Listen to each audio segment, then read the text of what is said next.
வணக்கம் மக்களே. ஒரு நாளில் ஒவ்வொரு மணி நேரமும் எந்தெந்த கிரகம் கட்டுப்படுத்துதுன்னு உங்களுக்கு தெரியுமா? இதை பற்றி நீங்கள் தெரிஞ்சுக்கணும் அப்படின்னா நீங்கள் ஹோரை பற்றி தெரிஞ்சுக்கணும். இன்னைக்கான ஆன்மீக தகவல் என்னன்னா ஹோரை பற்றினதான். ஜோதிடத்தில் ஹோரைன்னா ஒரு நாளில் ஒவ்வொரு மணி நேரமும் ஒரு குறிப்பிட்ட கிரகத்தின் ஆதிக்கத்தில் இருக்கும் நேரம். ஒரு ஹோரை 60 நிமிடங்கள். ஒரு நாளில் 24 ஹோரை இருக்கும். ஆனால் முக்கியம் என்னென்னா ஒவ்வொரு ஹோரையும் ஒரு கிரகம் கட்டுப்படுத்துது. என்னென்ன ஹோரைன்னு பார்த்தீங்கன்னா 7 கிரகங்களுடைய ஹோரை தாங்க. சூரியன், சந்திரன், செவ்வாய், புதன், குரு, சுக்கிரன், சனி. ராகு கேது மட்டும் நிழல் கிரகம் அப்படிங்கிறதுனால அந்த 2 கிரகத்துக்கும் ஹோரை கிடையாது. இந்த 7 கிரகங்கள் மட்டும்தான் மாறி மாறி ஒவ்வொரு மணி நேரத்தையும் ஆளும். எடுத்துக்காட்டுக்கு சூரியன் உதயம் போது தொடங்கும் முதல் ஹோரை அந்த கிழமைக்கு உரிய கிரகமாக இருக்கும். எடுத்துக்காட்டா ஞாயிற்றுக்கிழமை காலையில் 6 மணிக்கு சூரியன் உதயம் ஆகுது அப்படின்னா 6 to 7 சூரிய ஹோரைன்னு இருக்குங்க.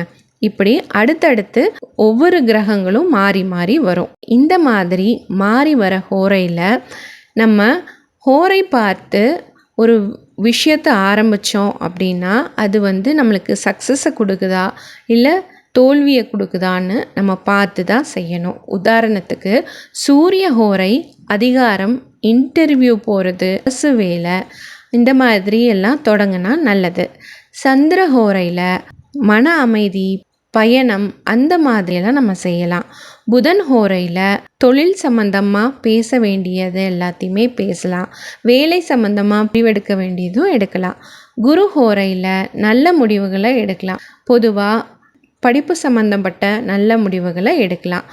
இது மாதிரியெல்லாம் அந்த நேரங்களில் இருக்கும். அதாவது சரியான நேரத்தில் செய்கிற சரியான விஷயம் நல்ல பலனை கொடுக்கும்னு சொல்லுவாங்க. நம்ம வாழ்க்கையில் நடக்கிற பல விஷயங்கள் நேரத்தோட தொடர்பில் இருக்குது. சரியாக பயன்படுத்திக்கிட்டா நம்ம வாழ்க்கையில் முன்னுக்கு வரலாம்.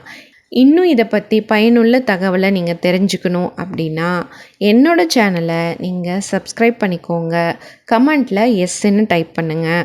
உங்களுக்கு இந்த ஹோரையை பற்றின விரிவான ஒரு வீடியோ அப்லோட் பண்ணுறேன் என்னோடய சேனலில். அது உங்களுக்கு நோட்டிஃபிகேஷனாக வரும். மறுபடியும் இதே மாதிரி ஒரு தகவலோடு நான் உங்களை சந்திக்கிறேன். நன்றி, வணக்கம்.